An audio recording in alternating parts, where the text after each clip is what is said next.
Fire Emblem 6 The Binding Blade features an absolutely massive list of playable characters, clocking in at 54 units in total. That's a lot more compared to Fire Emblem 7, who only had 44 units, or Fire Emblem 8, who only had 33 units. It's only really eclipsed by Radiant Dawn and its massive roster of 73 characters, but that game is a little bit of an anomaly. Now, when playing Fire Emblem 6, everyone knows about the good units. Everyone knows about the staples on everyone's team. We all know that units like Marcus, Rutger, Melody, and Percival are titans without equal. They're just really good units that will always carry a run. And then everyone also knows about the really bad units such as Wade, Lot, Barth, Sophia, units that are just memes. You can only really make them good if you try super hard, and even then, their mediocre performance will never really outshine any of your best units. But among this sea of playable characters, I feel like there's a few units that are actually a little bit better than their reputation says, and that actually deserves a bit more recognition. Now, I'm not saying that these units are like, ooh, hidden gems, actually super good units, should belong on A+ tier lists or anything like that. I'm not saying that. What I am saying is that these 5 units that I'm going to be talking about in this video are videos that definitely deserves a second look. Units that, in my previous Iron Man runs, of which I have done many, surprised me a little bit and made me think, it's kind of weird how more people don't appreciate these units because they're actually kind of okay. So, with that out of the way, my name is Mengs, and today I'm going to be talking about 5 underrated Binding Blade characters. Let's begin. Number 1, Gwendolyn. Okay, I'm just shitting with you guys. Number 1, Igrene. So, yes, I know what you're all gonna say. Ooh, Mengs, you're just putting Igrene on here because she's your waifu. Yeah, I have a soft spot for Igrene for obvious reasons. I'm not gonna deny that.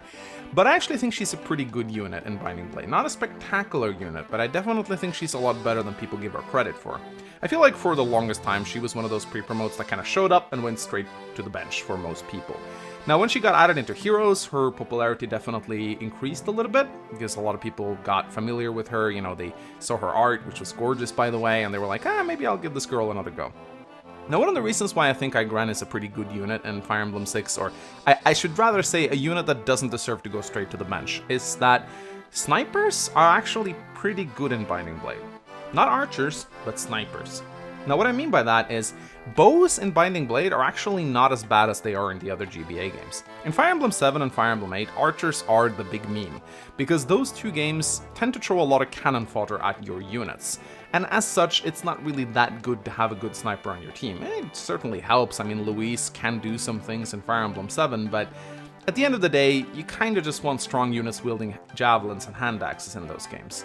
Not so for Binding Blade. In Binding Blade, the enemy quality is a lot higher. There's a lot of scary promoted enemies coming your way. And having a very strong sniper that can pick up those units at range is a lot more valuable than you might think.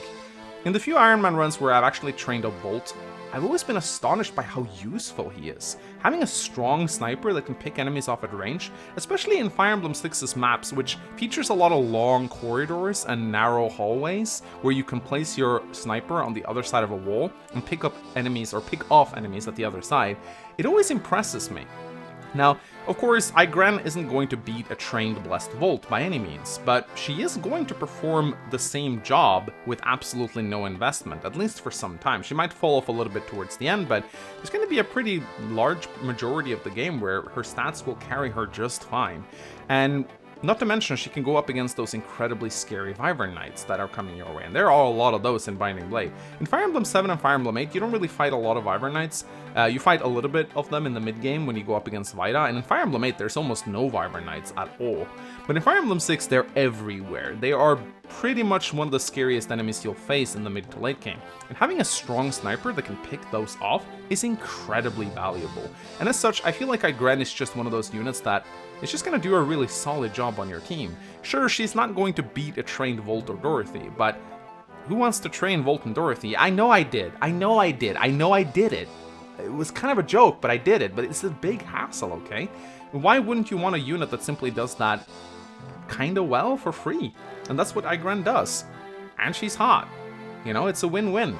So, yeah, I'm not saying Igrene is like the best thing since sliced bread or anything like that. She's not a great unit, but she's a little bit better than what we previously have given her credit for, and I definitely think you should try her out. Number 2, Garret.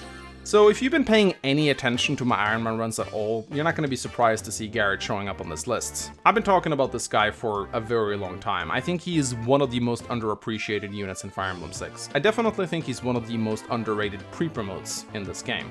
And in fact, he's one of the reasons why I even wanted to make this video to begin with. Now, one of the reasons why Garret is so good is because he comes as one of the best classes in the game, which is the Berserker. The only other way you get a Berserker in Binding Blade is to train either Gonzalez or Geese, which is a big investment and requires a hero crest, a very valuable promotional items that you really want to give to units such as Deke and Rutger. And just getting a free Berserker is actually incredible. Like, that is definitely something you should not underrate. Now, a lot of people, they look at Garret and they see a pre-promoted Berserker with really bad speed. And yeah, there's no two ways about it. His speed is really bad. Base 10 speed on normal mode, around base 11 speed on hard mode. That is pretty garbage. And they see his axe rank at C and they think, well, this unit isn't very good. But here's the thing. You don't need to double things when you one-shot things half the time. And that is something that Garret is very capable of doing. You give Garret a killer axe, which he can use at base with his C rank and axes, and he will pretty much one-shot half the enemies he goes up against, because his crit rates will be in the 60 to sometimes 70%, which is absolutely incredible. The guy has a base 21 strength on hard mode. He has no problems one-shotting Wyvern Knights. Like, who else can do that, except for maybe a magic user with an Air Caliber tome or like Percival? Very few other units in Binding Blade can just straight up one-shot enemies. Garret can, and that makes him incredibly valuable. Yeah, most of the time he's not gonna do it, and that may be a bit frustrating to some people, but a unit that one-shots enemies half the time is still pretty goddamn incredible considering you just got that unit for free with no prior investment. And yeah, his defenses are a little bit shaky, you know, his defense and res aren't very high, but he has an absolutely massive 55 base HP on hard mode, so he can take a lot of punishment before going down. You gotta make sure you heal him every turn, but still, the guy can take a beating. You gotta be a little bit careful if you send him up against a very fast mage user that can double him. He might actually die then, because his base res is crap. But Garret is still a unit that has so many good qualities to him that most people just don't seem to appreciate enough. Yeah, I know, relying on crits isn't very reliable, you know, like most people don't like doing that, but it will still happen a lot of the time, and I think that's one of the reasons why Garret is just an incredibly good unit. Because, you know, imagine that he goes up against a squad of Wyvern Knights, you know? He's going to kill hold half the squad, and he's going to leave the other half at half health, as he has a weapon triangle advantage against them. Yes, he will not do well against sword units unless you give him a Sword Reaver, but if he goes up against anything else than a sword unit, he will most likely either kill it or leave it at half health, and that's pretty goddamn good considering you got that unit for free. So definitely take Garret for a spin. I think you'll find that he is a lot better than people give him credit for. Stop sleeping on him, seriously. Number 3, Thea. Now, why am I placing Thea on this list? I'm guessing a lot of you guys didn't expect that. For the longest time, she was considered the better of the two Pegasus sisters. And yes, I know there's a third one, but we don't really talk about her. However, that changed a little bit as more people started to favor Shanna's early game utility. And you know, the whole argument that Thea is better because she has a 10% higher strength growth than Shanna, which was the big meme, you know, people started to view that a little bit less favorably. But I actually think that discussion is stupid, because the big brain move is to just use Shanna for what she's worth in the early game, use her flyer utility, use her for rescue chains, and then once you reach the Western Isles, you bench Shanna because she's useless at that point, and then use her sister instead, which is much better. I don't care that her sister has a 10% higher strength growth. What I care about is that on hard mode, Thea has 5 more points of base strength compared to her sister, which means she can actually damage things.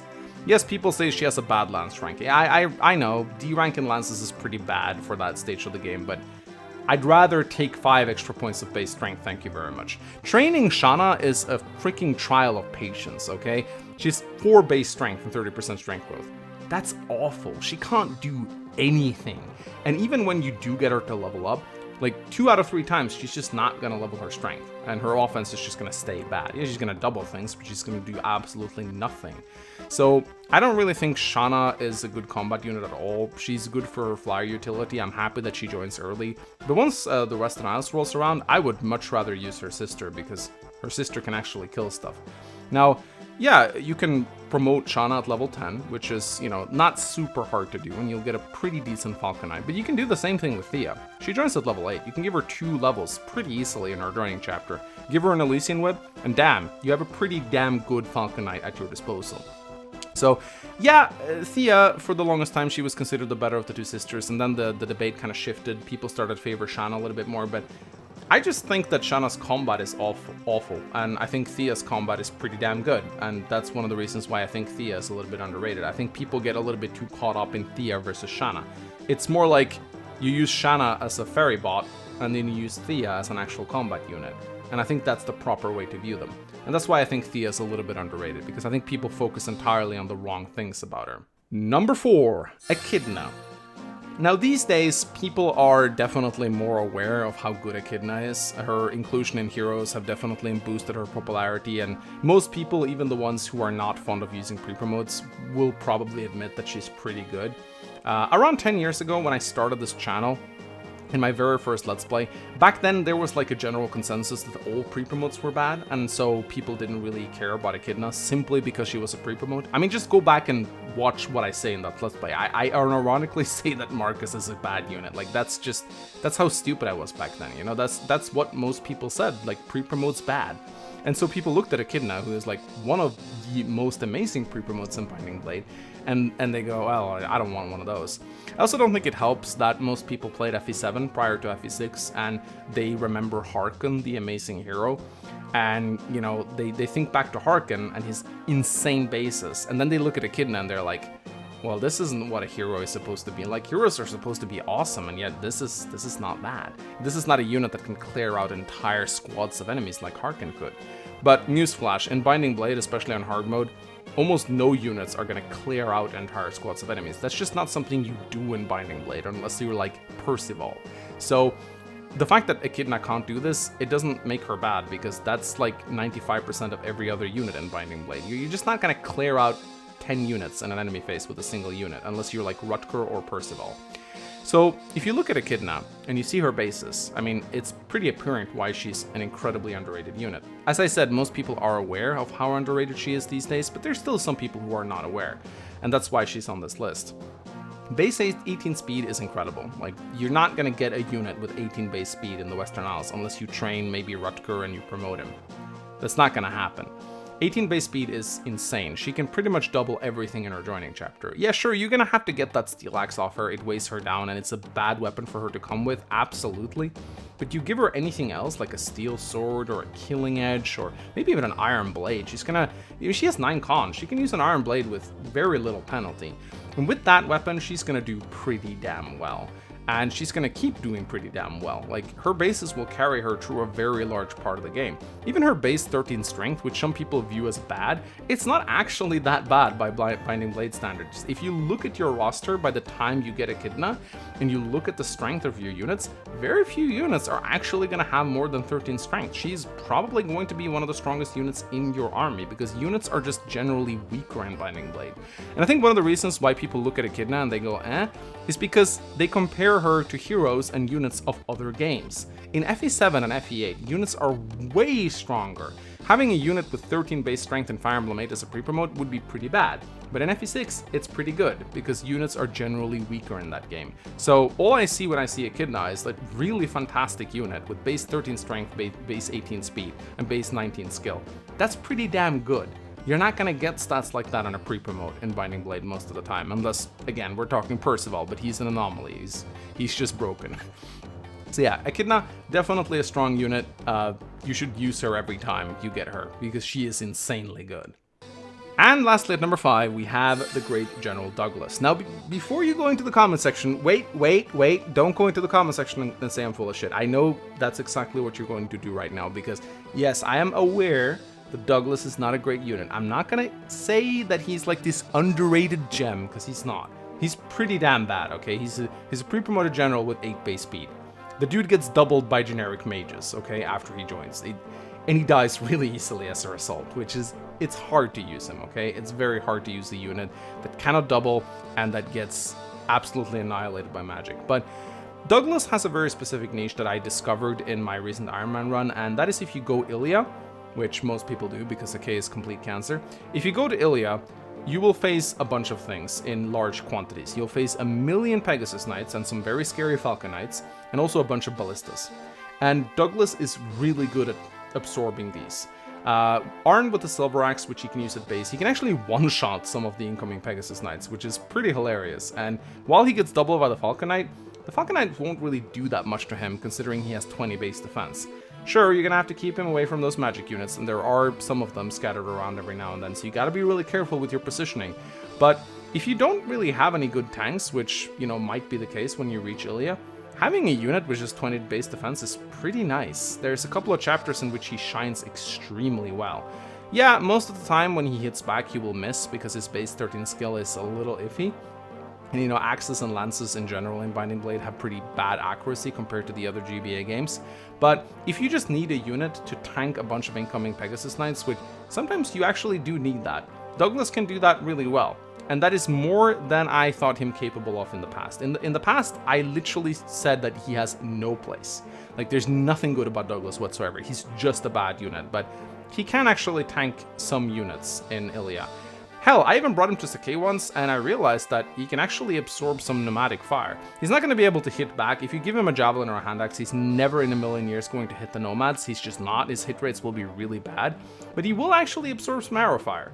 And that might actually be pretty valuable if you have a pretty weak roster at that point, which I definitely had during my Iron Man run, and I was very grateful to get Douglas, let's just put it that way. But again, I'm not saying he's this underrated gem that's actually like super good or anything. I'm just saying that depending on where you go, he can actually help you out a little bit, which was more than I thought he did previously. So that's why he deserves a spot on this list. But I know he's bad. He's just not as bad as I thought he was. Alright, ladies and gentlemen, so that was 5 underrated Binding Blade units. I always love talking about my favorite Fire Emblem game. I hope you guys still enjoy watching videos about it, even though it's like a 20-year-old game at this point. I don't know, I like talking about Binding Blade units. I don't think I'll ever get tired of talking about Binding Blade units. But this is where I want to hear you guys talk about Binding Blade units. So go into the comment section and tell me how wrong I am. I'm sure some of you guys will do that. Do you agree with my picks? Do you disagree with some of them? Tell me why. Tell me the reasonings why you disagree or agree. I'd love to hear it. And if you have a list of units you think should have been on this instead of the ones I picked, then let me hear your list and let me hear your reasoning. I want to hear you guys' arguments and all that, because it's always fun to see you guys discuss my favorite Fire Emblem game. I'll try to respond to some comments as well, try to get involved in the discussion a little bit. Anyway, ladies and gentlemen, if you enjoyed this video, give it a like, give it a comment, give it a subscribe, give it a bell. I don't know what you do these days. I don't know what you kids do these days on the YouTubes. I'm guessing you like click some buttons and hashtag shorts.